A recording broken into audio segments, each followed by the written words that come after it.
This episode of the Helping Healing Humor podcast is brought to you in partnership with ministryleague.com. We would love for more people to discover this show, so please rate and review us on iTunes or your podcast provider.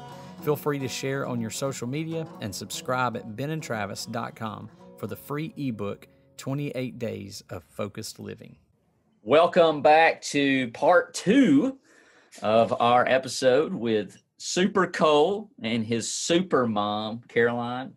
It has been an awesome part 1. Hopefully you picked up on that. If not, finish this episode, go back and pick up an episode 1 to get the full story, or at least the full setup for this one. Just been a great time. Obviously, anytime you can get up with the internet phenom, Funky Cole, that's always a good thing. He's wearing his Boss Bling necklace, so that means we're all in the zone and ready to go. So, Ben, you doing okay? Will, y'all with us still? We are still here and still with it. It's been a good day. Last interview was an awesome interview with these guys. It's just a pleasure to be in their presence and be able to hang out like this. So thanks for letting us be a part. Yep, while Cole's getting his earphone in, I'm just learning how to be Gucci, how to be bougie, how to be super. I mean, just all these things that Cole is, and just really enjoying getting to know him and his family on a deeper level. As we get back in and jump into the questions, we want to talk a little bit about the human element of things. You know, what have you learned? What have each of you learned about yourself through all of this? Obviously, I believe God has lessons that he wants to teach us. I don't think God necessarily gives us disease or bad things, but he does have things that we can learn from them. And, if you could tell us a little bit about what you've learned about yourself. That I could be pretty bad. Okay. Amen. I'm on that train. Bad as in good or bad as in bad? Bad as in bad. Okay. Self-reflection's a big thing. It's okay. Yeah. There was a time when he was really sick, like super, super sick. He understandably didn't want anything to do with anybody. At that point, I just hated everybody.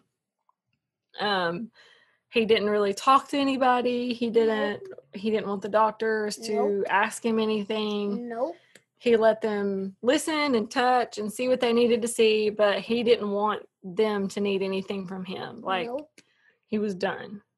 Yep. And that was a challenging time for me because that's not Cole. And those people didn't know Cole before he was sick.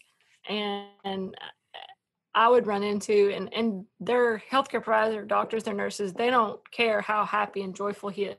I mean, they do, but that's not why they're there, and I'm like, I'm sorry, he's not always like this. I'm sorry, and I'm crying and all this. And they're like, please, it's fine. I just need to feel his foot. But that was a very difficult period. They could see it as a job. I mean, it was a job. They were doing their job. You were being a mom. You were trying to I want my kid to act the right. Yeah. Yes. And they're like, now's not the time for that. It's okay. Kid. But now he thinks it's funny. Yeah. We just learned how to be awesome. We learned how to be strong, how to lean on each other. We learned who loved us. We learned how to pray harder. I learned how to fight for my child. I learned things about my husband. He learned things about me. We just... Ow. Huh? The anger about you? Maybe some days. We just went through things that you wouldn't normally have to go through as a family. And you guys spent a lot of time apart because I know John had to be here and, y'all have Carson, another son. And so they spent a lot of time here while you spent a lot of time up there. I know he traveled back and forth quite a bit too, but that's a lot of time apart also. It was. And even when they were there, we weren't together. So he was sick. He didn't want Carson like playing and jumping around 99% of the time. There was a time when they both felt like playing, but most of the time it wasn't like that. And whenever, I don't know when it was, but it was whenever couldn't really see my brother, and there's like this big glass, like real big, and he couldn't come in, and he would always wave, and that would just make my day. Yeah, during the first transplant, they had to be apart for a while, and that was when we first got there and things were still new, and that was hard. That was really hard, keeping them apart, because he still felt good and he felt good, and was like, why can't I see my brother? He was 2 when we went. He just turned 3 like the day after we got there. We celebrated his birthday. So it was just a lot of getting used to at first, but they both, and even like Cole's personality, you know, they kept telling me like, he'll come out of this medical stuff, and he will, and he did. And there's still some things that we're working on, but he's better. And Carson thrived. You know, he didn't have behavioral issues. People kept asking me, well, how's Carson? How does he react? Is he jealous? I'm like, nope, he's just Carson. He just wants his Spider-Man toy and he's good. Like the children's end, he would play hide and go seek with kids from Mongolia that couldn't even speak English. Like he didn't know. Like he didn't care. He was like, hey buddy. Even kids like like his best friend was a little girl. She was 9. Her name's Amana from South Africa. And like he still talks about her. And they had a connection unlike anything I've ever seen with 2 kids. But Amana's brother was the transplant patient. And so our families got really close. Yeah. But kids are just amazing. They just are amazing. Resilient.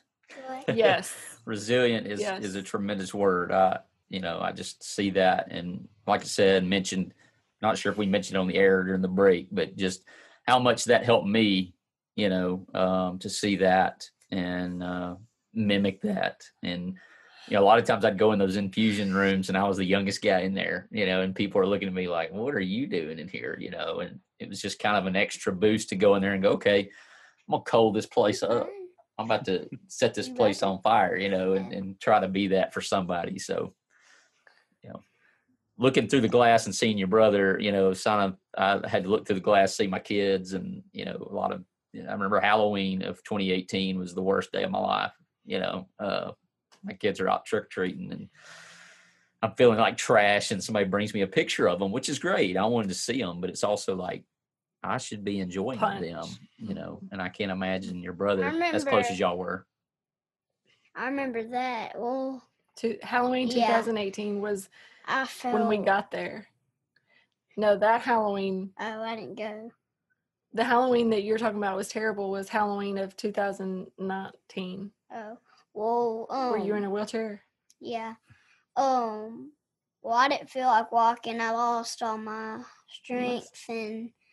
I was dressed I had a golden hat with a money sign on it, and then of course you did. Adidas tracksuit. Yes. He was kind of like a mini Run DMC in a wheelchair. And the tech, his name was Tony. He had the same thing on. They didn't plan it, but he had the same. So we got him to push him around in the wheelchair. So it was like they were a duo. That's awesome. And they kept on, But he was so sick that day. He took Tylenol just so he could feel like getting up in the chair and hold his head up long enough to get some candy. They kept on calling me Eminem. I was like, I'm not an Eminem. That was the first year. Well, the first year. I didn't even know who Eminem was. And I was like, I'm not an Eminem. That was 2018 because he was a rapper in a different way. He wore a wife beater and I was bald. and he had short blonde hair, and a wife beater and some gold chains. And I was like, "Who's?" And so they were like, "Look, it's Eminem." So a year ago at Halloween, you were in a wheelchair. Was that a year ago, or like almost a year? Oh yeah, because so a year ago, yes, he could not walk. He couldn't walk. He didn't have the energy to walk from the bed to the door. Pep in his step when he came in here today. But I'm a physical therapist assistant, and so that's what I do is I help people get stronger. I help people walk. We use walkers, and I've treated kids with spinal cord injuries and all kinds of things. And there was a day, or probably a week or there or so, when he just hit rock bottom. And what do you mean hit rock bottom? Like in my head? Or? No, your liver was bad. Your eyes were yellow. My eyes were yellow. To look at him was hard. It was hard to look at him. Oh, yeah. And he was using a walker, and we were walking down the hall, and using a walker? Yes, it was a big deal that he was I want to use a walker again. And the nurses were like, "Yay!" And like, here I am, like muscle memory. This is what I've done for a living for 10 years, and like one of them things where you like kind of like stilts, but where you have them like no, that's crutches. That's crutches. Yeah, but like the thing that you hold on to, like old people have. Mm-hmm. Yeah, I remember that. And it was all he could do. It was all he could do. I remember Kelly. She would was one of my nurses, and I would sometimes I would love to be in a wheelchair because they had these like little brakes. And so she would just push me real like fast, and I would push one down, and I would like drift in like circles. It was funny. And I remember the scooter. My grandpa, he died, and before I went, he got me a scooter that had sparks, and I remember riding it all around. And at night, nobody was there, not a sound. And it was so scary. It's like The Walking Dead. And we would just ride all around. And even sometimes I would we would play Pokemon Go. And there was a lot of Pokemon and a lot of Pokemon stops. And I remember I used to, sometimes I get to ride to like appointment or something in there. And what was her name? What was it called? Kind of like P, but no, you didn't. Kristen. Oh.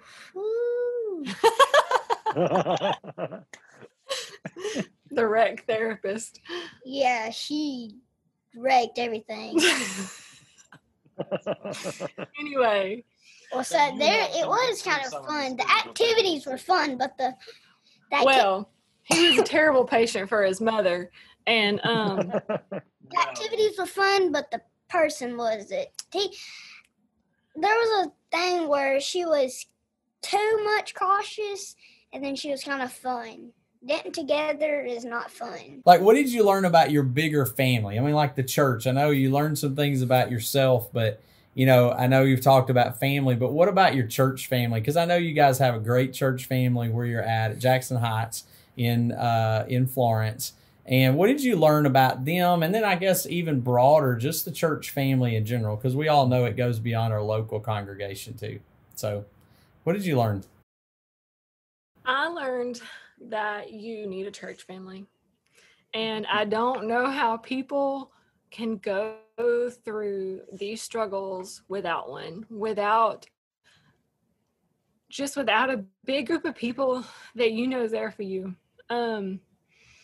There was churches in Maryland that didn't know us, that were sending us money, sending us gift cards, praying for us, sending us cards. My favorite gift cards were PlayStations and Amazon ones, because I get to buy V-Bucks. And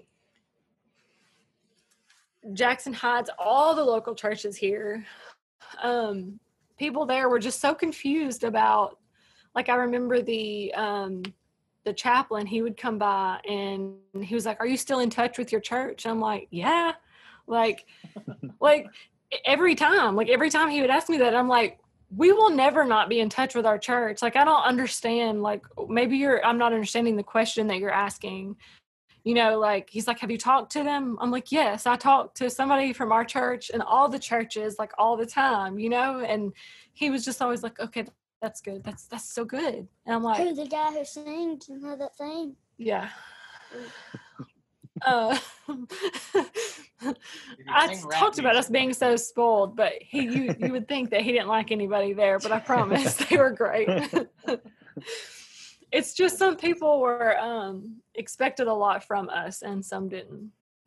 All right, so you said something earlier that was really cool. I know that your church family and the area around, I'm not even sure who all did it, but they sort of set the house up for you guys for when he came home, right? Oh gosh. So like they did some updates, and I know one of the things that we talked about was Cole has his own like PlayStation drawing or something. So tell us a little bit about what that was all about. Like, what did people do for that?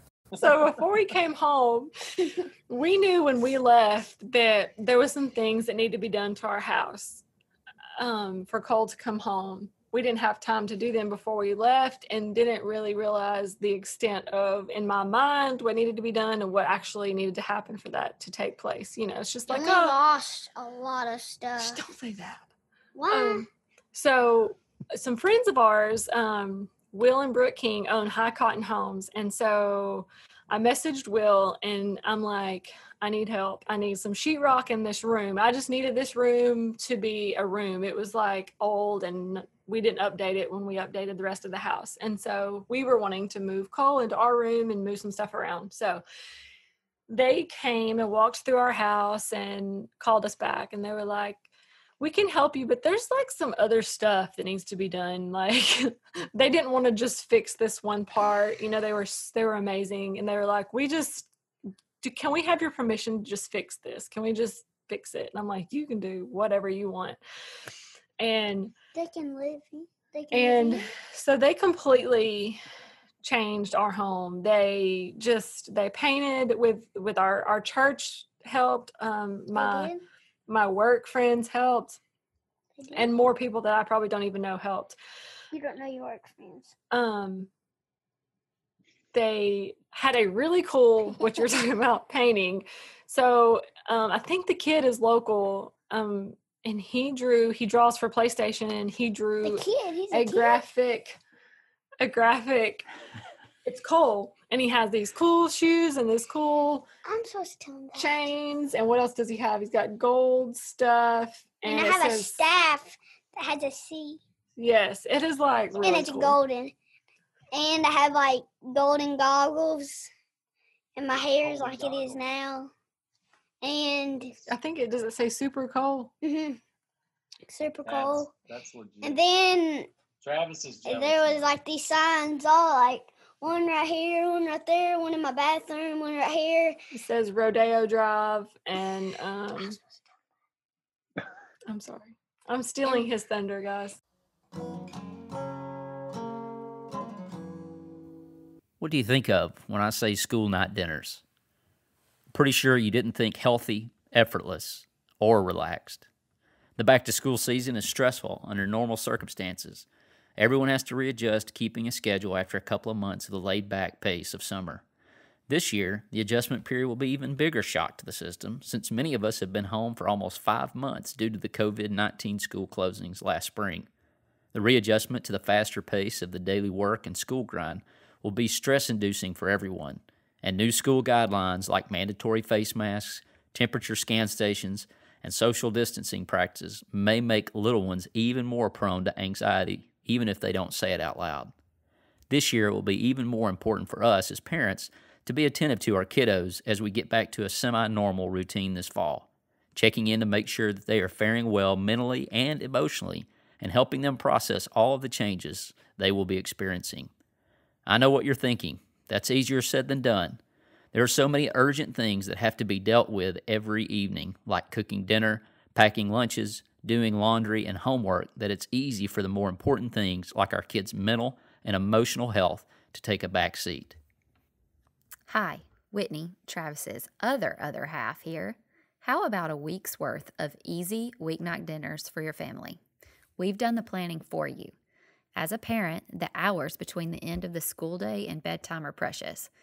During the school year, our kids spend more waking hours with their teacher than they do with us. I don't know about you, but I don't want to waste the majority of that precious time in the kitchen. But I still want to provide my family with a healthy, tasty, and budget-friendly dinner. That's why we're giving you a meal plan with a week's worth of quick and easy, almost hands-free dinners for your family, complete with a grocery list. So you can take meal planning, shopping, and cooking off your to-do list. Now you have quality time to spend with your family. You can tend to the urgent and the important things and still have a relaxed, unhurried meal at the table with your family.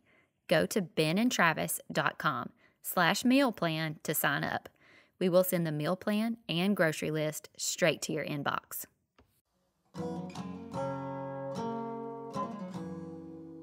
So as we kind of get to the end of some of our questions here, Cole, and for you too, Caroline, there's a lot of people who listen to the podcast who are going through some difficult times, who've gone through difficult times. What are some of the things that y'all would let people know, that are facing tragic situations or just difficult situations? What would you say to somebody, maybe another kid going through some tough times like you had to go through? If I can do it, you can do it. That's good. That's a good one. So I would say, let people help you, first of all. I think as moms, I can speak from my mom. I think we just have this something in us that thinks that we can do everything, and We can. and we can't. Let people help you. Take care of yourself. I used to get so frustrated when people, nurses, doctors, everybody would be like, you need to sleep, I'll do it. you need to get some rest, and I'm like, I'm fine, whatever. All you care about is your kid and their well-being, and that's what you're there for, no matter what the toll it takes on you. But The toll, did you say the toll that it takes. And that is a real thing. I remember I hit a wall and I just had to leave for everybody's sake. It just wasn't good. So luckily John was there. I can't do this. Pray. I prayed so much and for so long and so hard that I ran out of You got it. My My hair's what's the messed up word? now. I would start to pray and there was nothing there. It was like I had begged and pleaded and bargained, and I had said so many words to God that I got to a point there was nothing there. And I had never experienced that before. That was never a problem for me before. So let people feel that gap for you and don't feel guilty. That was hard for me. It was hard for me to start to pray, and I don't know, I can't explain it. I was just done. Not done like with God, but just I couldn't, there was no energy inside of me to come up with words to beg God for anything else. That's the best way I know how to put it. But I think there's a Bible verse about that, Travis, isn't there? Oh, Romans 8. When you don't know what to pray, when you don't know what to say, the Spirit intercedes for you. And I always enjoyed, I say enjoyed, they were emotionally difficult to watch, but I know there was a lot of times you got online to update us, at home, and it was emotionally taxing to watch you give those updates, but it was good for us to know, and it was also, I think, good for you to sort of let people know in that way. And I know you got a lot of encouragement through that, I'm sure. Yes. Just getting it out felt good too. Sometimes the only people I had to talk to were arguing with a sick kid and, communicating with doctors and nurses. And that was it. I maybe had a few minutes with my husband every few days, but that was it. But I do want to say something about a book that I listened to over and over and over and over because Was it a good book? it was a good book. It was called It's Not Supposed to Be This Way by Lisa TerKeurst. And I don't even know who sent it to me, how I even knew about it. I don't know, but I literally listened to it over and over and over to know that God's not punishing you. This is not something you've done. Just her words in that book, it literally would get me through the day. I would lay there, wake up, start listening to it, and could go on. I could, okay, today is going to be okay. Like, we can get through today.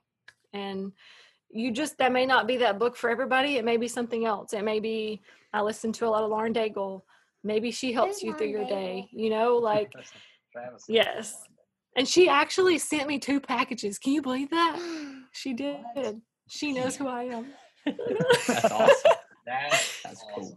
Yes, we were supposed to go to her concert and like meet her, and then COVID messed all that up. But you just find that, yes, Birmingham. Huntsville. I was going to Huntsville. Oh, well, just find that thing, whatever it may be for you. You just have to find the thing that gets you through. Yeah. Mm-hmm. I think I find so much beauty in the Psalms because David is honest. I mean, it's uncomfortable. There are some Psalms where David says something, I'm like, whoa, you need to check yourself before you wreck yourself, Cole. But, I'm with Ben. You would post things and it was just raw, but it was good. It's what was happening. Yeah, it was what was happening and how you were getting through it. And we, everybody can, to some degree, know that. And I think it was giving people a taste of, hey, it's okay to love the Lord and also be honest with how you're feeling. In fact, it's encouraged, or should be. I guess the next thing is there something that you would say, we like to be practical, if somebody is a loved one of someone who's going through something like this, are there things that you would encourage them to do? Are there do's and don'ts, things that are maybe don'ts that you would say, hey, don't say this, don't do this. I'm sure you've got a running list. Any of that everybody that you could share? Means well. Yes. Everybody means well. I think when you're in the heat of something so difficult, that nothing that anybody says is going to make you feel better. So don't try to relate. Don't try to do that. It's not going to make them feel better. It may just make them mad. Like, oh, God's not going to give you more than you can handle. like don't get me on that. Okay. But just be there. Cards, love, just, I don't know, people couldn't show up for us 12 and a half hours away, but if you don't have money for gift cards, just be there. Just be present. Text, I'm praying for you. There was so many people that I wasn't close to that would just send a simple text.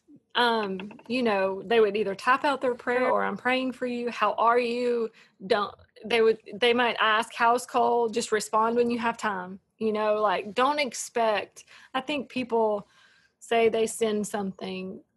I'm probably going to forget to thank you. Like, I'm sorry. So don't expect anything from those people. If you're going to do something for them, just do it for yourself. It's just a lot. And nobody ever made us feel that way, but words, and even now when my friends, I have, when you have a sick kid, you get these friends with sick kids, you become this community of people with struggles. And I struggle with my words because I'm like, I don't want to be that person. Like, I don't want to say, how can I help? Or let me know if you need me. Nobody's going to let you know that they need them. They're just not. I don't care how bad they need you. They're not going to call and say, I need you. So just be there and pray. And I always say, nothing that I say is going to make you feel better, but I love you and I'm here.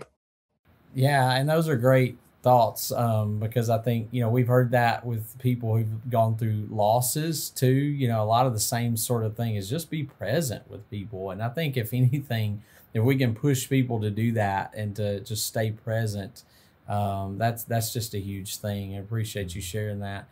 So give us kind of an update, and maybe combine 2 questions here, but how is God still working? Where are some ways that we can, that people can help you guys? What's the where's the status of where you guys are and how are you seeing God still working in your life right now? Well, Cole's sitting here today, walking and talking and breathing and being sarcastic and all the things is a miracle in itself. The amount of chemotherapy, the amount of drugs, the amount of being sassy. ICU stays and things that he had to go through, tests and procedures and being put to sleep, and 3 stem cell transplants in itself, he shouldn't be here. Like, that in itself, every time we go to St. Jude, his labs are better. His liver, when we left, they were talking about a liver transplant. Like, they sent us to Vanderbilt, and I said, I hear you, but we're not going to talk about that right now. Like, we're going to go home and deal with that whenever. And so the liver doctor's like, yeah, whatever. So right now, that's not even on the table anymore. His liver is healing. His blood sugar is improving. His physical activity is improving. And this morning, I ate Oreos for breakfast. Before checking his blood sugar. Such a rebel. He's at school this year, which is huge and awesome. We've been so excited to, have him back at school. I know that's one thing he has been craving and his buddies have been craving. And so that's just an answered prayer in and of itself. So how many days total? I don't know that we covered the number. How many days total did he stay in the hospital? 460. Wow. He's hardcore. You're hardcore. Hardcore champion. 460 nights on a couch. On a couch? For me. Oh, yeah. I was on a comfortable bed that had buttons. Somebody else there, right? Yeah. He enjoyed the buttons on the bed. I go, boop, boop, boop, boop. You're the man, Cole. Everything would always be up and I'll be like squished. Well, just something funny about school really quick. So I didn't ask his doctors if he could go to school. Oh, y'all, because I knew that they were going to talk me out of it. I knew that I know them. And I'd been up to the school. I talked to everybody 500 times. I know him and he's like, knows everything he's supposed to do. I wasn't worried about him, like not washing his hands, not wearing his mask when he's supposed to. I wasn't worried about that. So I just sent him to school. So our transplant team from NIH emails me. No, she texted me and she said, so I just got an email from Huntsville asking me what I thought about you sending Cole to school. And since this is the mom who brought a stroller covered in plastic, like a jogging stroller that I could cover him and push him around in, I just want to make sure we're all on the same page. That's funny. And I was like, yes. So now that you caught me, yes. And he's in school. And so we had a conversation and she was like, I trust you. I'm not going to change your mind to make the best decision for your family. And she's amazing. But it was just funny because I said, well, let me send you his sweet little first day of school picture now that you know he's going to school. That's great. And they're happy and everybody's good. It's really cool to see the power of prayer, to have Cole sitting here doing this. But is there anything that like the community can do, that we can do? Are there other things that y'all need, or is prayer it? Pray that he continues to recover. That is all we want. That is the end goal. We want to meet his donor. So Some Legos. November of this year will be 2 years, and his donor is from Australia. And we're going to Australia? Their rules are 2 years. I don't know. Their transplant, their Be the Match rules are 2 years. It has to be 2 years after transplant. And so I have made that, and we both have to ask to meet. So I have made that email happen to let them know, obviously I know now it's probably not going to happen now, but it ain't going to happen. COVID. But when the time is right, that I cannot wait to meet this guy from Australia and like kiss his face. So You're gonna kiss him? I might. Yeah, you're gonna What kiss about him. your husband?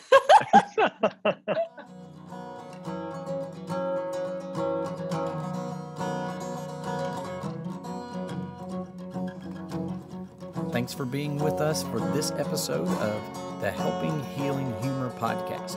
Be sure to download our free ebook, 28 Days of Focused Living, at benandtravis.com and receive all of our Helping Healing and Humor extra content directly in your inbox. We look forward to having you join us at the same Ben and Travis time, same Ben and Travis channel.